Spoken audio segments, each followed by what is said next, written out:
Welcome to the Hot News Channel, where we strip away the noise to analyze today's breaking stories. It is Thursday, March 26, 2026. Glad to be here. So, we are on day 26 of a war that, this was last 4 days. Right, the 4-day surgical operation. Exactly. And I want to speak directly to you right now, the listener, because what you are living through today, it isn't just another cycle of breaking news. No, it really isn't. We are watching a pivotal paradigm shift in global hegemony, unfold in real time. Yeah. What was aggressively marketed to the public as this clean surgical thing has morphed into an absolute geopolitical earthquake. Yeah, the ground is literally shifting under our feet. I mean, the petrodollar, the financial gravity that has held the Western economic order together for half a century, is facing an existential threat right now. It's incredible to watch. And the battlefield has fundamentally expanded. It is no longer contained to the waters of the Strait of Hormuz. The blast radius has, it's reached all the way into the trading floors of the United States Congress. The velocity of this escalation is just staggering. I mean, what we are seeing is the real-time catastrophic collision between military overreach and massive global economic fragility. Yeah, fragile is the word. It is a textbook example of what happens when tactical momentum just entirely outpaces strategic foresight. Exactly. And that is why our mission on this deep dive is so critical. We are going to sift through the heavily manipulated intelligence, the intense partisan rhetoric, and, the flood of synthetic media out there. There is so much of it right now. Too much. We want to uncover the hidden truth of the economic and military realities currently unfolding on the ground. And I want to make this explicitly clear right at the top. Yeah, this is important. As analysts, we are impartially reporting the facts gathered from our materials. We are not endorsing any political viewpoint, left-wing or right-wing. Right. We don't take sides here. We are simply mapping the hard data, synthesizing these deeply complex perspectives, and showing you the actual mechanics of what is happening. Because right now, the gap between the official narrative broadcast from the briefing rooms and the ground truth of the global economy, well, it has never been wider. Never. And navigating that gap is essential for understanding where this goes next. Okay, so let's unpack this official narrative first. Let's look at the diplomatic front, or at least, the theater that is being presented as diplomacy. Right, the so-called peace plan. Yeah, we have the hard data on this 15-point peace plan allegedly sent by the Trump administration to Iran via intermediaries. And the routing of this plan is fascinating in itself. Oh, absolutely, the back channel. The data points specifically to Turkey and Pakistan, with the Pakistani army chief acting as the key interlocutor. Which is a very specific choice of messenger. It is.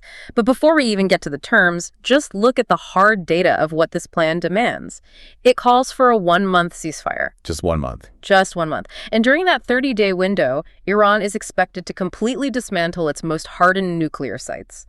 We're talking specifically Natanz, Isfahan, and the underground facility at Fordo. Which took decades to build. Exactly. It demands absolute zero uranium enrichment on Iranian soil. It requires Iran to systematically dismantle and abandon its proxy networks across the entire region. Just back them up and go home, essentially. Right. And perhaps most ambitiously, it demands that the Strait of Hormuz be established as a free maritime zone, entirely under international control. What's fascinating here is the absolute, almost surreal disconnect between those written demands and the reality of the leverage on the ground. Yeah, it feels completely detached from reality. Because according to the analysis by Alexander Mercouris and Mount Rabbani, this 15-point plan is functionally a demand for unconditional surrender. Disguised as peace. Exactly, masquerading as a diplomatic off-ramp.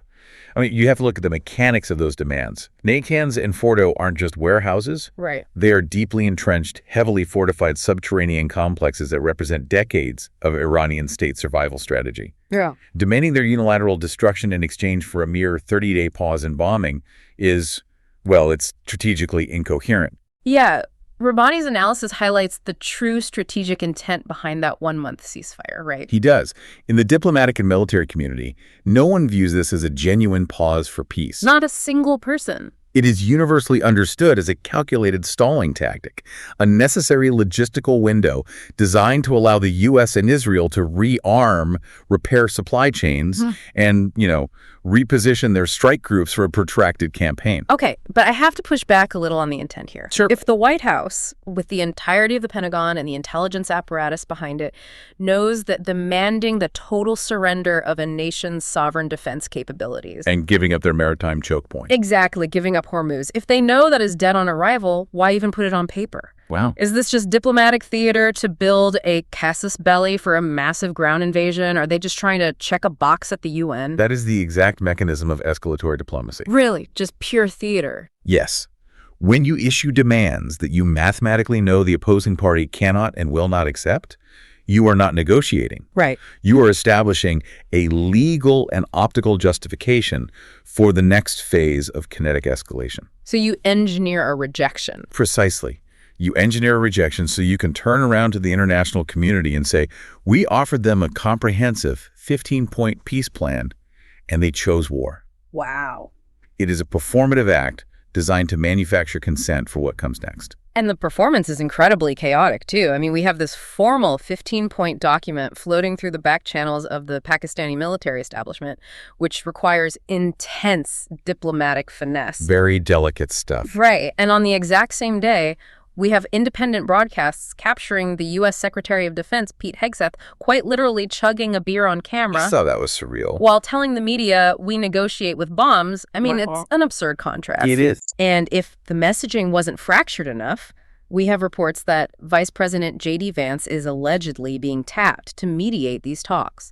But instead of flying to Islamabad, where the actual intermediary infrastructure is located, he reportedly wants to host the mediation in Greece. In Greece? Why Greece? It projects a deeply unserious, highly fragmented posture in a moment of grave international crisis. Yeah, it looks totally disjointed. And you must understand, Tehran is reading that posture very closely. They are analyzing the friction between the State Department, the Pentagon, and the Vice President's office. They see the chaos. Exactly. And according to a security political source detailing Iran's counterproposal, Tehran is operating from a position of perceived strength, and their counter-demands reflect that calculus. Because they aren't just rejecting the 15 points, right? They're asserting their own maximalist terms. Very maximalist. They are demanding an immediate halt to all aggression and targeted assassinations. Okay. They're demanding full, quantified war reparations. Reparations. Yes. They are insisting on an end to the war on all fronts, explicitly binding the current conflict to the ongoing operations in Lebanon. Tying it all together. And crucially, they are demanding the official international recognition of Iranian sovereignty over the Strait of Hormuz. That's massive. By issuing these demands, Iran is effectively rejecting the U.S. proposal by stating that Washington is, quote, negotiating with itself. Negotiating with itself. I mean, that is such a loaded surgical phrase. It really is. It implies that the U.S. diplomatic apparatus is completely detached from the physical reality of who actually controls the board right now. Exactly. And that brings us perfectly to the actual undeniable economic leverage that is dictating the pace of this war. I'm talking about the flow of global commerce. The real battlefield. Yeah. Let's look at the hard data regarding the Strait of Hormuz, because this is where the paradigm shift moves from theory to reality. Iran has effectively taken physical and administrative control of the strait. And what is strategically brilliant is that they haven't just mined it and shut it down. Right, which would unite the entire world against them. Exactly. Instead, they are keeping it open, but they are demanding a $2 million toll for non-hostile ships to pass. But the critical data point, the detail that fundamentally rewrites global finance, Is the currency. yes, that this $2 million toll must be paid in Chinese yuan. If we connect this to the bigger picture, that specific currency requirement is the geopolitical earthquake. How so? Well, for 50 years, the petrodollar system has functioned like a single mandatory toll booth on the global energy highway. Right. If you wanted to buy or transport Middle Eastern oil, you had to acquire U.S. dollars to do it, which kept global demand for the dollar artificially high and allowed the U.S. to run massive deficits. Because everyone needed dollars just to keep the lights on. Exactly. Yeah. But Iran just built an off-ramp on that highway, painted it red, and is only accepting yuan. Wow. According to the analysis by Esteban Carrillo and Sharmeen Narwani, nations like Thailand, Spain, China, and India are being granted what amount to friends passes. Or they're just actively complying and paying the yuan toll. Yes. By forcing passage tolls to be paid in yuan and having major global economies actually comply, Iran is empirically demonstrating that the lifeblood of global commerce can function entirely outside the U.S. financial system. So if traffic successfully diverts to that off-ramp, the original toll booth goes bankrupt. That's the risk. It's staggering. And the economic shockwaves get exponentially worse when you look at the kinetic strikes on energy infrastructure that are happening in tandem. The collateral damage is massive. Yeah, we have the hard data on a massive strike on the South Pars gas field. Now, South Pars isn't just a random target. It is the largest natural gas field in the entire world. And physically, geographically, it is a contiguous field that Iran shares with Qatar. Right. And because of the collateral damage and operational disruption from this strike, Qatar Energy has had to declare force majeure on its contracts. Which is huge. Qatar accounts for 20% of the world's liquefied natural gas. When they declare force majeure, they are legally terminating their immediate obligation to fulfill their global supply contracts due to an unavoidable catastrophe. It essentially pauses a fifth of the global supply instantly. But hold on, let me just synthesize this because it seems completely irrational. Okay. Qatar hosts Al Udeid Air Base. They are the anchor of our regional air presence and a major non-NATO ally. Striking a shared gas field isn't just an attack on Iran. Aren't we effectively bombing our own allies' primary economic engine? We are. How does paralyzing 20% of the global LNG supply align with any rational U.S. strategic interest? It doesn't align with strategic interest. Yeah. And that exposes the core flaw in the current operational doctrine. So it's just a mistake. It demonstrates a profound prioritization of tactical explosions hitting a massive target simply because you have the ordnance to do so over long-term economic stability. Wow. According to the analysis by Daniel Davis and Richard Wolff, the catastrophic economic ripple effects of that single strike on South Pars are already mutating into a global crisis. What do their models show? Their analysis shows that the immediate impact on the energy market is severe. Oil is currently hovering around $100 a barrel, but because of the disruption to LNG, energy grids will have to pivot to oil. Right, they need fuel from somewhere. Exactly. Which means their models project a rapid spike to $120 or even $150 a barrel. That's crippling. But the energy spike is just the initial shockwave. The downstream effects are far more terrifying. Natural gas is the primary chemical feedstock for creating urea. And urea is fertilizer. Yes, urea is the absolute foundation of global agricultural fertilizer. Davis and Wolff point out that a staggering 35% of the world's urea supply is now fundamentally at risk because of this force majeure. Okay, here's where it gets really interesting. And by interesting, I mean alarming for anyone listening. Absolutely. We aren't just talking about paying more to heat our homes or fill our gas tanks. If 35% of the global urea supply goes offline, crop yields plummet. They collapse. We are looking at a baked-in, mathematically guaranteed global food crisis in 6 to 9 months when the next harvest fails. The timeline is fixed. Yeah, you can't just synthesize new fertilizer plants overnight. It's like setting fire to the bank to stop a robbery, but realizing too late that the bank vault also contained the city's water supply. That is a highly accurate analogy. Mm-hmm. You are alienating your regional allies, you are deliberately shocking the global food and energy supply chains, and you are accelerating the de-dollarization of the global economy. All for what? All to achieve a short-term tactical headline that says, South Pars destroyed. It's the definition of Pyrrhic warfare. Which bridges us perfectly to the kinetic reality on the ground. Because when economic pressure creates this much blowback and diplomacy is exposed as mere theater, empires historically double down, right? They resort to overwhelming military force to force a resolution. Exactly. So let's look at the hard data coming out of the White House regarding this force. The official narrative, delivered via White House spokesperson Caroline Leavitt, paints a picture of absolute, undisputed dominance. They have branded it Operation Epic Fury. Right. And according to the data Leavitt presented, the U.S. has struck 9,000 targets, destroyed 140 Iranian naval vessels, and eliminated 50 mine layers in just a 3-week period. Those are massive numbers. She explicitly described it from the podium as the largest naval elimination since World War II. But that is the narrative explicitly engineered for domestic consumption. It is designed to project an aura of inevitable victory. Right, but is it the whole picture? No.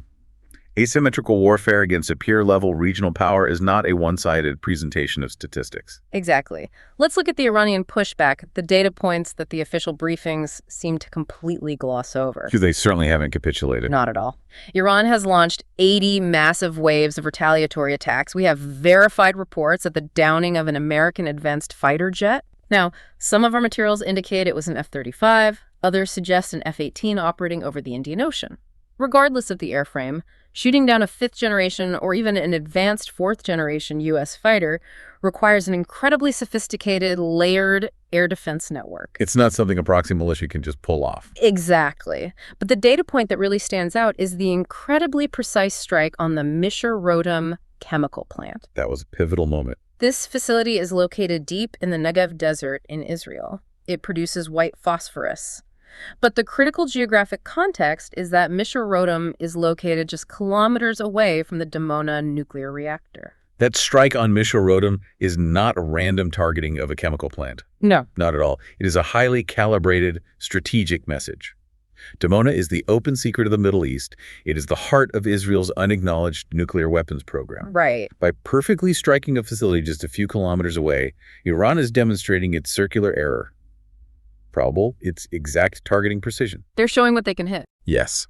They are proving that their ballistic missiles can penetrate layered, integrated air and missile defense systems like the Iron Dome and David's Sling, and hit critical, highly sensitive infrastructure deep within Israeli territory. So it's a threat. It is a very loud, very clear warning shot regarding the vulnerability of the Dimona reactor itself. And despite this demonstrated capability to strike anywhere in the region, the U.S. is doubling down on ground forces in highly vulnerable positions. That's baffling. The Pentagon has announced the deployment of 5,000 Marines alongside 2,000 to 3,000 paratroopers from the 82nd Airborne. The ostensible objective for this massive troop movement, Kharg Island. Which is a very dangerous play. Now, Kharg Island is the vital terminal that handles roughly 90% of all of Iran's oil exports. Taking it would theoretically choke off Iran's remaining revenue. Theoretically. But wait, if we are sending 8,000 troops to an island right off the Iranian coast, aren't we just putting thousands of American lives in a geographic kill box? Yes.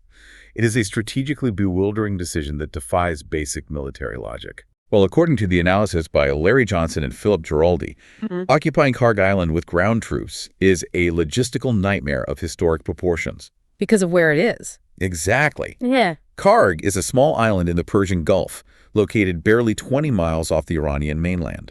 Think about the mechanics of this operation. Okay. You have to maintain a continuous maritime supply chain to keep 8,000 troops fed, armed, and medically supported. Over open water. Over open water.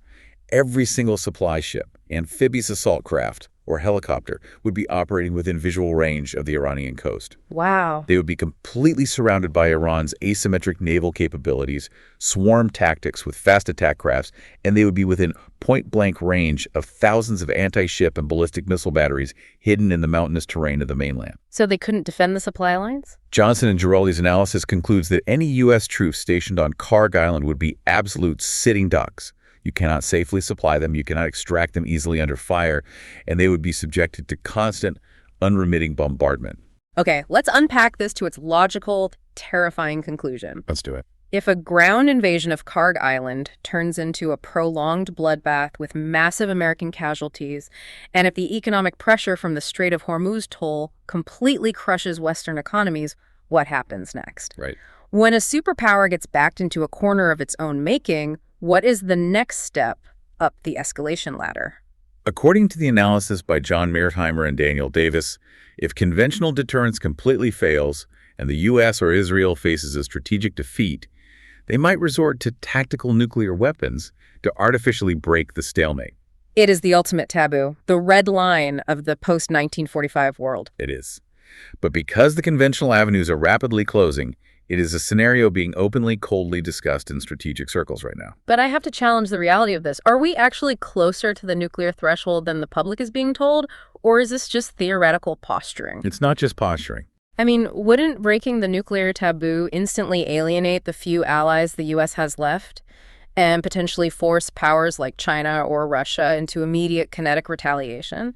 Is the nuclear option actually on the table, or is this just fear-mongering by isolated analysts? It is a profoundly valid concern, driven by the cold mechanics of escalation, not fear-mongering. We have to look at the cause and effect of the diplomacy we discussed earlier. The 15-point plan. Right. The systematic destruction of Iran's previous diplomatic off-ramps, starting with the tearing up of the JCPOA years ago, up to the rejection of their current demands, combined with the existential threat posed to their leadership and infrastructure by operations like Epic Fury. It pushes them into a corner. Logically, it forces Tehran into a corner. When a sovereign state faces an existential conventional threat from a vastly superior military force that it cannot defeat symmetrically, the ultimate strategic imperative is to accelerate its own nuclear deterrence program. To protect themselves. Exactly. By closing all diplomatic doors and demanding unconditional surrender, Mearsheimer and Davis argue that the West is essentially proving to Iran that the only absolute guarantee of state survival is the acquisition of a nuclear weapon. And the flip side of that. Conversely, if the West feels its conventional military might is failing to achieve its objectives and its economy is bleeding out, the temptation to use a low-yield tactical nuclear strike to definitively decapitate Iranian leadership or vaporize a hardened site like Fordo grows exponentially. That is deeply unsettling. It is a terrifying escalation ladder, and every single action taken over the last 26 days has been a step up that ladder. So if I'm synthesizing this correctly, we are looking at a potential nuclear escalation, a locked-in global fertilizer and food crisis, and 8,000 U.S. troops preparing to deploy into a logistical killbox at Kharg Island. Yes, that is the reality. When the global picture is this bleak, it forces you to ask a very cynical question. Who is actually benefiting from this? Someone always does. Because clearly it isn't the average citizen. So let's pivot from the mechanics of the battlefield to the trading floors. Because while the rest of the world braces for massive inflation and economic ruin, certain well-connected individuals are doing remarkably well. Oh, absolutely. Let's look at the hard data regarding market manipulation and capital gains.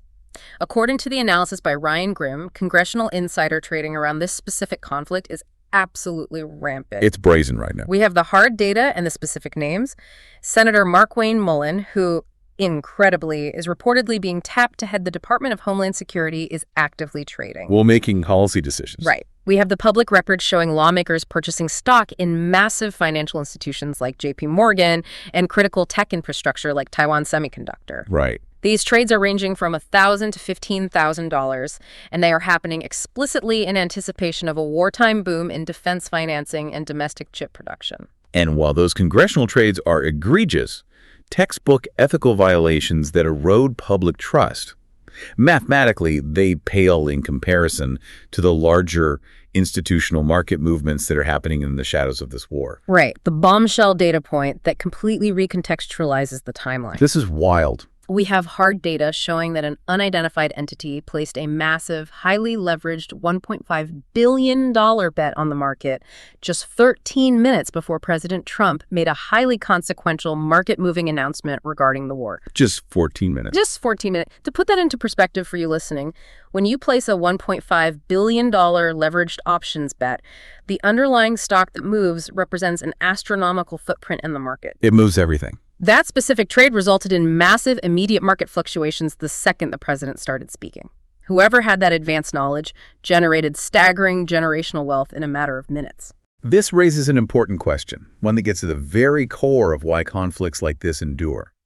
It highlights the profound moral hazard inherent in what we can accurately call the vulture economy. The vulture economy. Right. When lawmakers, policy advisors, and well-connected financial insiders possess advanced knowledge of diplomatic failures, surprise military strikes, or market-shifting presidential announcements, their entire incentive structure radically and dangerously changes. So if I'm a lawmaker holding defense stocks or an insider with advanced knowledge of a kinetic strike, a sudden peace treaty is actually catastrophic for my portfolio. It wipes out your returns. You're saying the incentive structure of our legislature and our financial elite is essentially shorting global stability. Exactly. We connect this to the bigger picture. Yeah. The fundamental goal of foreign policy and diplomacy is supposed to be the pursuit of peace, stability, and mutual prosperity. Supposed to be. But if you are personally positioned to make millions or billions of dollars off of volatility, off of the price of oil spiking to $150 because a gas field was bombed,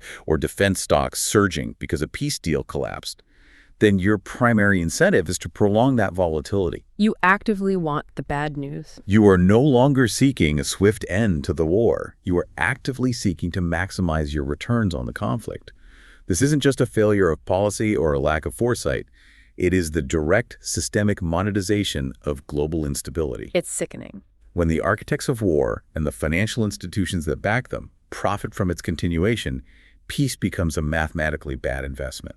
That is a chilling realization, that the duration of this war might be dictated by the expiration dates of derivative contracts rather than the realities on the battlefield. It's very possible. And the shockwaves of this monetization, this engineered instability, are not just isolated to the Middle East or the trading algorithms on Wall Street. No, they're global. The cascading effects are fundamentally altering the power dynamics of America's closest allies. Absolutely. The geopolitical architecture of the last 3 decades, the concept of the unipolar world led by a single superpower, is actively fracturing under the massive stress of this conflict. Let's look at the hard data on what is happening globally, and let's start with the United Kingdom, America's most historically steadfast ally. The special relationship. Right. According to the analysis by Angus Hanton, the United Kingdom is effectively no longer an independent geopolitical actor. It is operating as a vassal state to the U.S. That's a strong term, but the data supports it. Hanton lays out the staggering numbers. 2 million Britons currently work directly for U.S. corporations, creating a massive lever of economic dependency. Yeah. The U.K. currently hosts 10,000 American military personnel, and its sovereign territory functionally acts as an American forward operating base. We are talking about critical staging areas. Like RAF Fairford, which is used for heavy bomber deployments, and the incredibly strategic Indian Ocean base at Diego Garcia, which is vital for projecting power into the Middle East and Asia. But the most damning data point Hanton brings up is infrastructure. The UK voluntarily sacrificed its own 5G infrastructure development, specifically banning Huawei equipment from its networks to appease explicit US intelligence demands. That was a massive economic hit. That single decision cost the British economy billions of pounds and delayed their technological rollout by years, all to maintain alignment with Washington. And this concept of vassalage has a breaking point. When does it break? When the patron state, in this case, the U.S., engages in a high... The European Union is actively fracturing under this pressure. Let's look at Denmark. Prime Minister Mette Frederiksen's ruling party, which has historically been closely aligned with U.S. foreign policy objectives, just lost massive ground in recent elections. Huge losses. They have plummeted to just 21% of the vote. In a parliamentary system, dropping to 21% means the imminent collapse of your governing coalition. The electorate is actively punishing alignment with this war. They don't want any part of it. And then you look at Eastern Europe, where the mechanics of energy leverage are even more direct. Look at Hungary. Prime Minister Viktor Orban is playing incredible hardball. He really is. He is actively halting natural gas supplies destined for Ukraine, his stated condition. He will not resume those gas supplies until the Druzhba oil pipeline, which brings crucial Russian oil directly to Hungary, resumes full operation. He's using the chaos as leverage. He is leveraging a separate war entirely to secure his nation's energy needs against the backdrop of the Iran crisis. Because meanwhile, the war in Ukraine rages on entirely unabated consuming resources and attention. Right? That hasn't stopped. We have the data on a massive Russian strike utilizing 948 drones in a single overwhelming wave. Almost 1,000 drones. Now, the official narrative from Ukraine claims they successfully shot down 96 of them. But the visual evidence of the destruction on the ground heavily contradicts that success rate. The kinetic reality is overwhelming the defensive capabilities. When you synthesize all these data points across the continent, according to the analysis by Ian Proud and Jeffrey Sachs, what we are witnessing is the real-time crumbling of American hegemony in Europe. It's falling apart. European states are looking at the math of the Iran war, the potential of $150 oil, the impending fertilizer shortages, the massive inflationary spikes, and they realize their economies cannot survive it. You just can't afford it. As a result, they are explicitly refusing to aid the Trump administration in the Iran conflict. They are drawing a line. They're calculating that the cost of disobeying Washington is now significantly lower than the cost of participating in Washington's wars. So what does this all mean for you, the listener? If major European economies are actively backing away from Washington's directives, and the UK public is realizing they have been economically captured and utilized as a forward operating base without their consent, are we witnessing the definitive end of the unipolar world right before our eyes? We absolutely are. Okay. That is the paradigm shift. Yeah. Nations across the globe are waking up to the mathematical reality that absolute dependence on U.S. foreign policy and the U.S. dollar is no longer a security guarantee. It has officially become an economic and security liability. My liability. When alignment with the U.S. means your domestic energy costs quadruple, your food supply chains break, and you are dragged into conflicts you cannot control, sovereign nations will inevitably seek alternative alignments. They have to. That is exactly why the BRICS nations and multipolar financial structures are gaining so much unprecedented traction. They offer a lifeboat off the sinking ship of unipolarity. But trying to actually make sense of this geopolitical chaos, trying to piece together the truth of the crumbling hegemony, the massive market manipulation, and the true cost of these kinetic strikes is nearly impossible for the average citizen. It's by design. Why? Because the very information ecosystem we rely on to understand the world is under active, highly sophisticated attack. The fog of war hasn't just descended. It has been intentionally weaponized on a mass scale. Exactly. Let's look at the hard data regarding how information is being processed, even at the very highest levels of leadership. This is truly terrifying. We have verified reports from NBC indicating that the President of the United States is not being briefed with nuanced, multi-page intelligence estimates outlining the strategic risks and the global economic blowback. No, they're not reading reports. Instead, the commander-in-chief is being briefed with curated snuff films. They're using highly produced, explosive video montages of U.S. military strikes set to music. They are showing him the highlights of the explosions, completely omitting the battle damage assessments of the misses, the civilian casualties, or the Iranian retaliatory strikes. This is deeply alarming from a command and control perspective. How can you lead like that? You can't. If the commander-in-chief's situational awareness is built entirely on highlight reels of explosions rather than critical, objective analyses of Iranian counter-capabilities or the macroeconomic blowback of striking LNG fields, then strategic miscalculation is practically guaranteed. It's inevitable. It completely obscures the reality on the ground and traps the leadership in a feedback loop of their own propaganda. And that exact same feedback loop filters down to the public sphere, but it gets even more distorted. Much worse.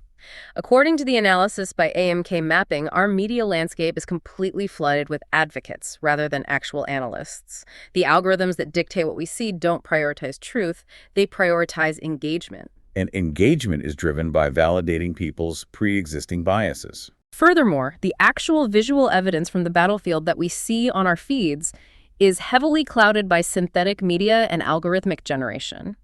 We are talking about highly sophisticated, digitally fabricated broadcasts designed specifically to demoralize the enemy or confuse the domestic public. There are tells. Yeah, the analysis pointed out specific, almost absurd errors in these synthetic broadcasts that give them away if you know what to look for. They're glitches. We are seeing broadcasts where generals' rings disappear from their fingers mid-gesture, or where someone is holding a physically impossible, never-ending cup of coffee that doesn't spill regardless of the angle they hold it at. The machinery generating the propaganda is working overtime, but it is glitching. This raises an important question, perhaps the most critical, philosophical, and operational question of our era. What's that? How can a democracy function? How can an electorate make informed decisions? Or how can a military command operate effectively when the fundamental feedback loop of reality is entirely composed of algorithmic hallucinations, sycophantic montages, and state-sponsored synthetic illusions? It can't. You cannot formulate rational policy or navigate a global crisis based on fabricated reality. You end up shadowboxing with phantoms while your actual economy bleeds out. Precisely. And that is why it is absolutely vital for you, the listener, to be fiercely, relentlessly critical of your intelligence feeds. You have to question everything. You must learn to distinguish between raw, verifiable hard data and broadcasts that are engineered solely to manipulate your emotions, validate a partisan narrative, or generate a click. Okay, let's bring this all together. We have covered a massive amount of ground today, from the subterranean nuclear facilities at Fordo to the options trading desks on Wall Street and the algorithmic propaganda flooding our screens. It's a lot to process. If you had to summarize it, what's the bottom line? If there is one single critical takeaway from all the complex analyses and hard data we've discussed today, it is this. The conflict in Iran is no longer just a regional military dispute. Far from it. It has irrevocably become the catalyst for a global financial reset. Iran successfully shifting the Strait of Hormuz to a yuan-based toll system is the death knell of the petrodollar. The toll booth changed hands. Exactly. The economic architecture that has defined global power for the last 50 years is being actively dismantled in real time. Whether the kinetic war ends tomorrow or grinds on for a year, the financial world will never be the same. And that leaves us with a final, lingering thought for you to ponder. We talked extensively about the profiteers, the insiders leveraging advanced knowledge to make billions off of the violence and the volatility. It's a vulture economy. If the entire architecture of global trade, the very foundation of the petrodollar, can be rewritten in just 26 days of conflict, what happens to the global order when the algorithms and the financial insiders who are currently profiting from the chaos decide that peace is finally more lucrative than war? Who will be left to pick up the pieces of the unipolar world once the smart money has moved on? That's the billion-dollar question. If you found this analysis valuable, hit the plus or follow button on your podcast app and give us a like. Subscribe to the Hot News channel for more deep dives. Until we meet again. Goodbye.